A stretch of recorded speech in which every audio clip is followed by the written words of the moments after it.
জয় শ্রীকৃষ্ণ বন্ধুরা,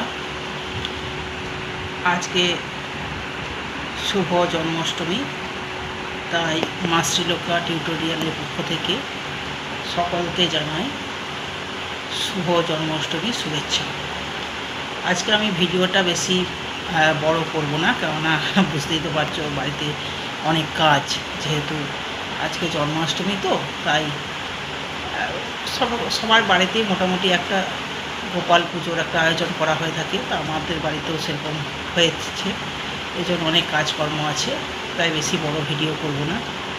তো ইতিমধ্যে তোমাদেরকে একটা খবর তোমরা হয়তো সকাল থেকে পেয়েই গেছো খবরটা, সেটা আমিও বলছি। সেটা হলো যে আমরা হয়তো 18 কিংবা 25 তারিখ হয়তো একটা সুপ্রিম কোর্টের হিয়ারিংয়ের ডেট পেতে চলেছি, যেদিন হয়তো তোমাদের এই ওবিসি নিয়ে যে কেসটা চলছে সেটা হয়তো কোনো একটা ডিসিশন হয়তো হলেও হতে পারে।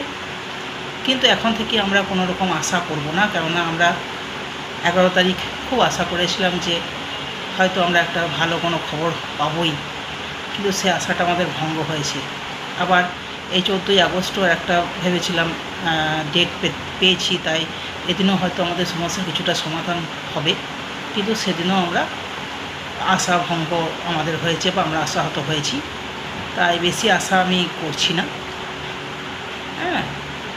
তো মোটামুটি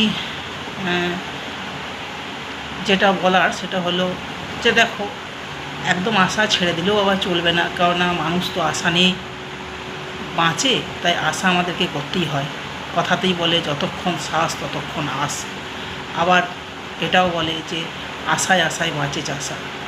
তাই আশা আমাদেরকে রাখতেই হবে যে হয়তো এরপর যে ডেটটা আমরা পেয়েছি সেই ডেটটায় হয়তো আমাদের প্রবলেম কিছুটা সলভ হয়ে যেতে পারে। তা আমরা যেমনভাবে প্রতিরোধ করছি সেটা কিন্তু আমরা চালিয়েই যাব।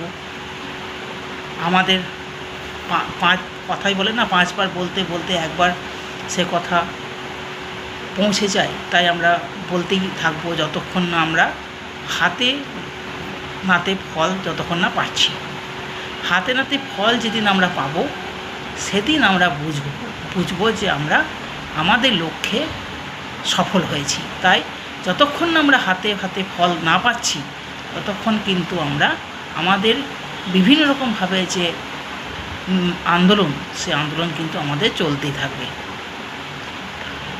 তবে আজকে একটা শুভ দিন।